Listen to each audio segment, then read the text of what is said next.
हर हर महादेव, जय शंभू, जय सनातन। मेरा आज बोलने का विषय है जातीयता।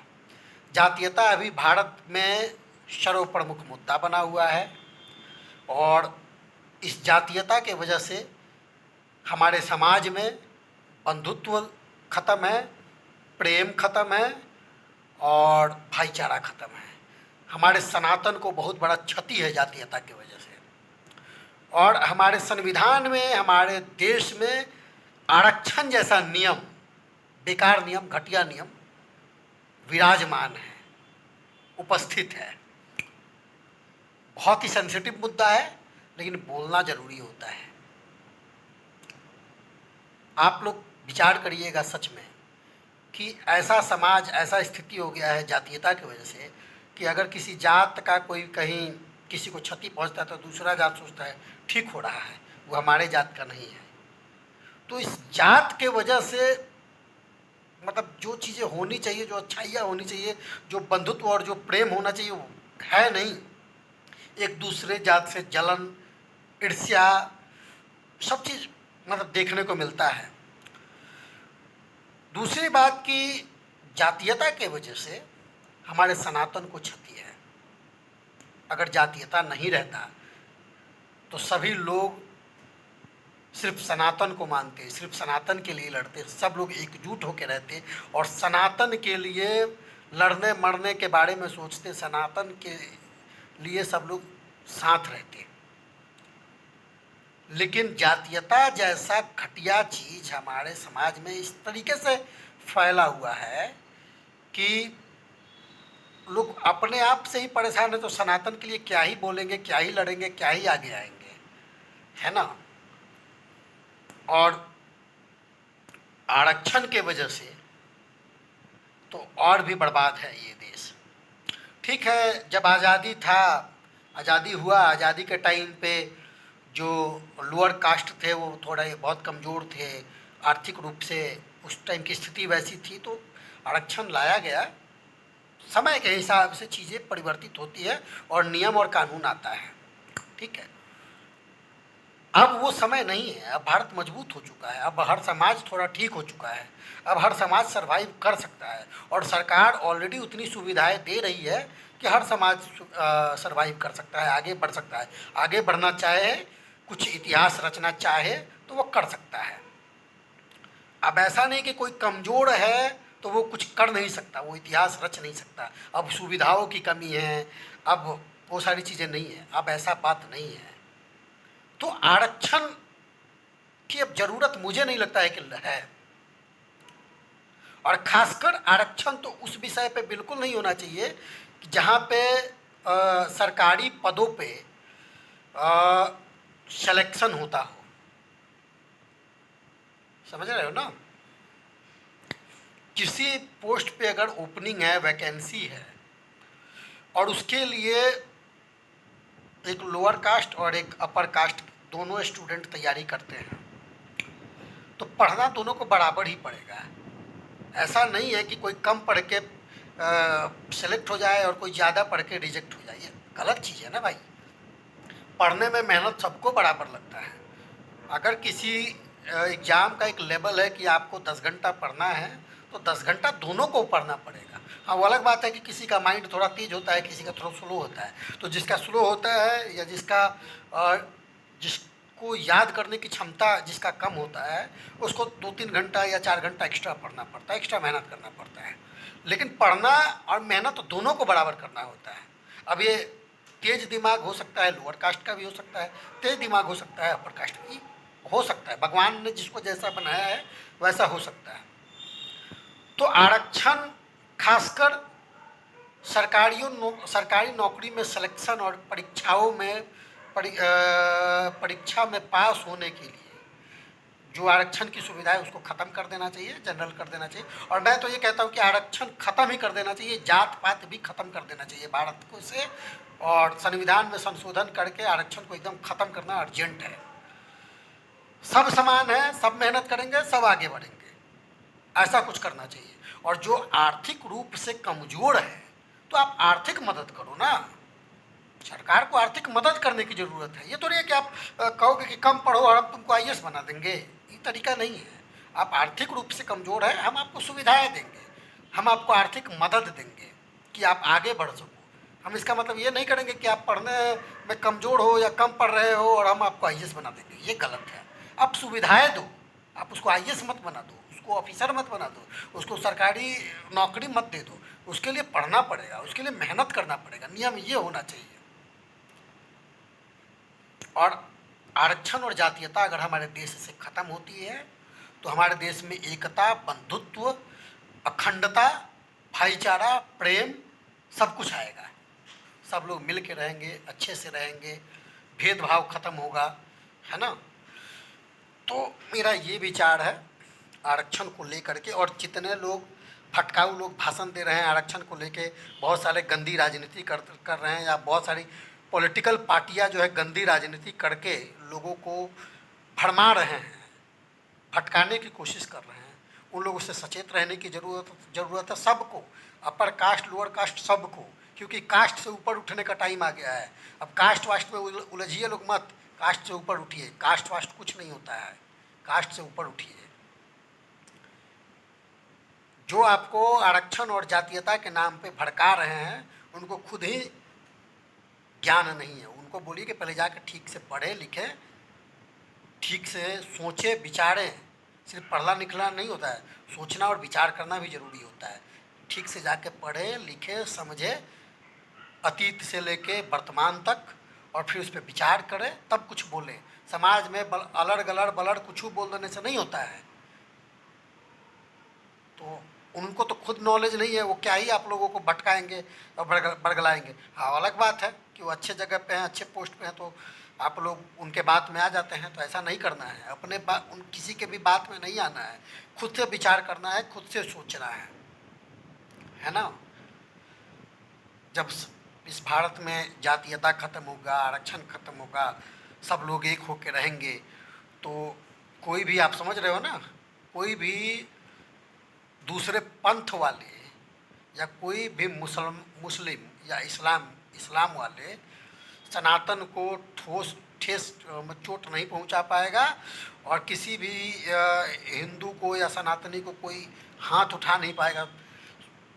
कुछ करने से पहले 50 बार सोचेगा, क्योंकि जैसे उठाएगा वैसे ही सब सनातनी मिल के धुआं धुआं कर देंगे। समझ रहे हो ना।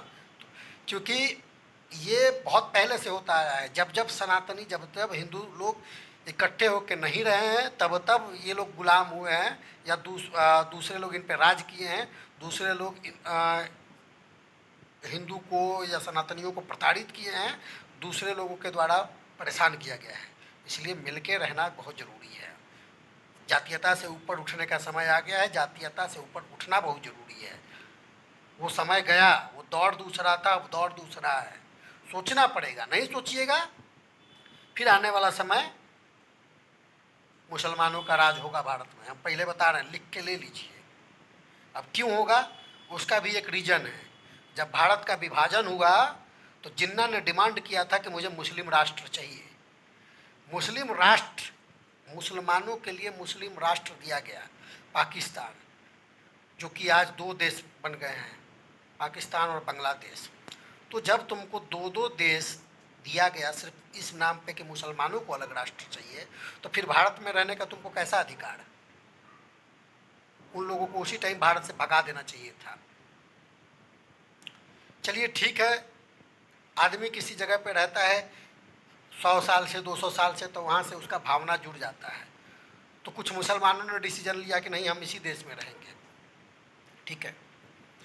तो फिर उनके लिए संविधान में जगह देने की क्या ज़रूरी थी कि भारत एक धर्मनिरपेक्ष राज्य है या देश है या राष्ट्र है? क्या ज़रूरत था भाई? आप अपने स्वेच्छा से यहाँ रह रहे हैं ना, तो आपको अधिकार नहीं मिलेगा। आपके लिए तो हमने अलग एक देश दे दिया, आप वहाँ जाइए, वहाँ रहिए।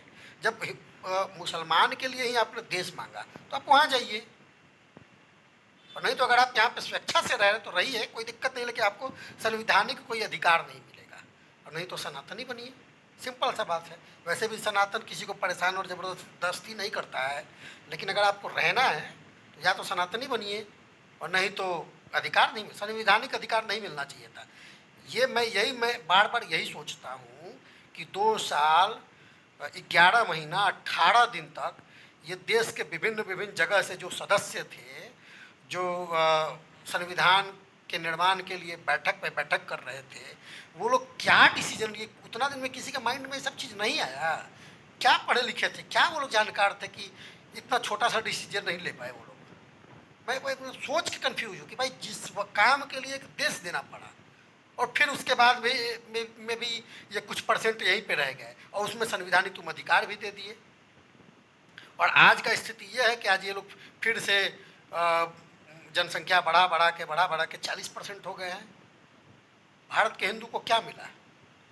भारत के सनातनियों को क्या मिला? एक तरफ पाकिस्तान है, एक तरफ बांग्लादेश है, एक तरफ चाइना है, हैं? अब फिर भारत में भी 40% मुसलमान हो गए।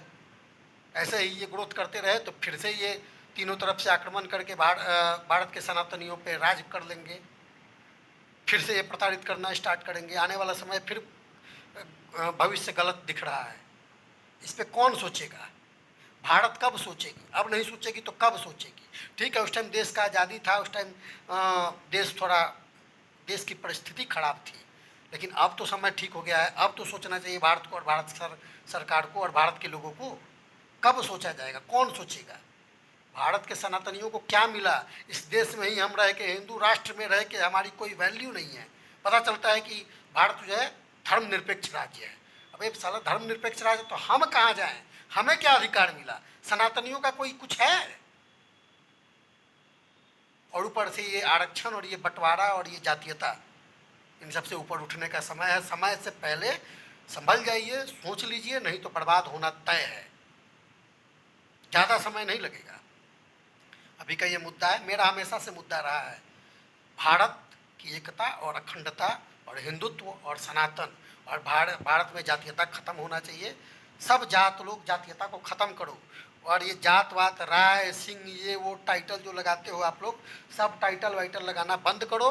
अपना गोत्र यूज करो, अपने नाम के बाद अपना गोत्र लगाओ। गोत्र मतलब कि आपके जो वंशज हैं, आपके जो पूर्वज थे, वो इस गुरु से पढ़े हैं, इस गुरु से शिक्षा लिए हैं, तो आप लोग अपने नाम के साथ गोत्र लगाइए। जात पात, ये राय सिंह, ये वो फालतू का टाइटल लगाना बंद करिए। इससे फिर से समाज में एकता, बंधुत्व और अखंडता आएगी, पहली बात। दूसरी बात कि टैलेंट के हिसाब से इंसान की वैल्यूज होनी चाहिए। अगर कोई अभी के टाइम में जो लोअर कास्ट में है, मान लेते हैं, और लोअर कास्ट का भी इंसान अगर पढ़ा लिखा है, वेद का, पुराण का, शस्त्र का, शास्त्र का उसको जानकारी है, तो वो पंडित है, वो पूजा पाठ कराना चाहता है तो करा सकता है, क्योंकि वो जानकार है। कर्म के आधार पे उसकी वैल्यूज होनी चाहिए, ये सोचने की ज़रूरत है। समझ में आया? जात पात से ऊपर उठने का टाइम आ गया है, अब नहीं तो कभी नहीं। और बस हमारा तो यही सोच है भाई कि हमेशा सनातन मजबूत रहे, हमेशा भारत के लोग, हमेशा भारत के सभी हिंदू मिल के रहे, एकत्र रहे। और आरक्षण जैसे बेकार चीज़ों को ख़त्म करो यार। कितना दिन आरक्षण का फ़ायदा उठाइएगा? काहे ले आरक्षण उठाना है? अपने आप में दमखम रखिए, अपने आप में जोश और जुनून और जज्बा रखिए, हिम्मत रखिए, मेहनत करिए, मेहनत करिए। मेहनत ऐसा करिए कि कहते हैं ना, खमठोक ठेलता है जब नर, पर्वत के जाते पांव उखड़। मतलब मेहनत करिएगा तो क्या नहीं होगा महाराज? मेहनत करिए, मेहनत पे, अपने आप पे विश्वास रखिए, मेहनत जारी रखिए, समय लगेगा, कामयाबी मिलेगी। और नहीं कामयाब होगे तो कुछ ना कुछ अच्छे जगह पे जरूर चले जाओगे, सोचना पड़ेगा। ऐसे मेरा वीडियो आता रहेगा फेसबुक पे, जो कि समाज सेवक प्रतीक सिंह करके एक मेरा पेज है, उस पर वीडियो डालेंगे। और प्रतीक कश्यप के नाम पे भी मेरा एक पेज है, सॉरी फेसबुक आईडी है, उस पर भी कभी कभी डाल दिया करेंगे। और समाज सेवक प्रतीक करके यूट्यूब पे चैनल है, उस पर भी डाला करेंगे। मन करे तो आप हमारे आईडी से या यूट्यूब चैनल वाले से जुड़ जाइएगा। वैसा कुछ पैसा वैसा कमाने वाने का, बहुत बड़ा आदमी बनने का कोई लालच लोभ नहीं है। समाज हित में हमेशा काम करते हैं, समाज हित में हमेशा बोलते हैं, सोचते हैं। अभी बहुत सारा मुद्दा है हमारे देश में, डेली कुछ ना कुछ बहुत बड़ी बड़ी घटनाएं हो रही है, मैं देख रहा हूँ, नोटिस कर रहा हूँ। और सभी मुद्दों पे बोलना जरूरी है। लोगों को पता नहीं है, लोग भटके हुए हैं अज्ञानता की वजह से, कम जानकारी की वजह से लोग दूसरे के बात में आ जाते हैं, चीज़ों को समझ नहीं पाते हैं, और हर मुद्दा पे बोलना बहुत ज़रूरी है। लेकिन अब एक ही वीडियो में सब कुछ नहीं बोल सकते हैं, क्योंकि वीडियो बहुत बड़ा हो जाएगा और बहुत लेंदी भी हो जाएगा। तो छोटा छोटा करके चीज़ें डालता रहूँगा। ये मुद्दा बहुत सेंसिटिव था, सनातन, आरक्षण, जातीयता, इस वजह से थोड़ा वीडियो लंबा गया। एक और चीज़ है जातीयता में, फिर आप ये कह सकते हैं कि क्या आप अपना विवाह किसी लोअर कास्ट में करेंगे, क्या आप अपने बहन का विवाह किसी लोअर कास्ट में करेंगे, क्या आप अपने बेटी का विवाह किसी लोअर कास्ट में करेंगे, ये आपका क्वेश्चन आ सकता है। इसका जवाब मैं अभी दे देता हूँ।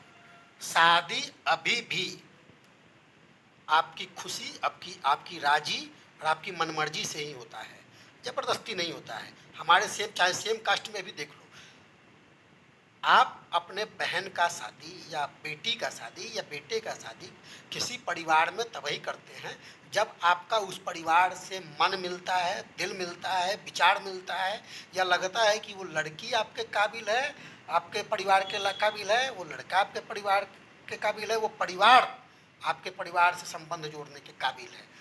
तो आप बाइक का मतलब दूसरे जात में शादी बिल्कुल कर सकते, कोई दिक्कत नहीं। और वैसे भी जब जातीयता खत्म हो ही जाएगी तो शादी करने में क्या दिक्कत है, बशर्ते वो परिवार उस परिवार को, मतलब दोनों परिवार एक दूसरे को एक्सेप्ट करे, उनको लगे कि यहाँ शादी किया जा सकता है।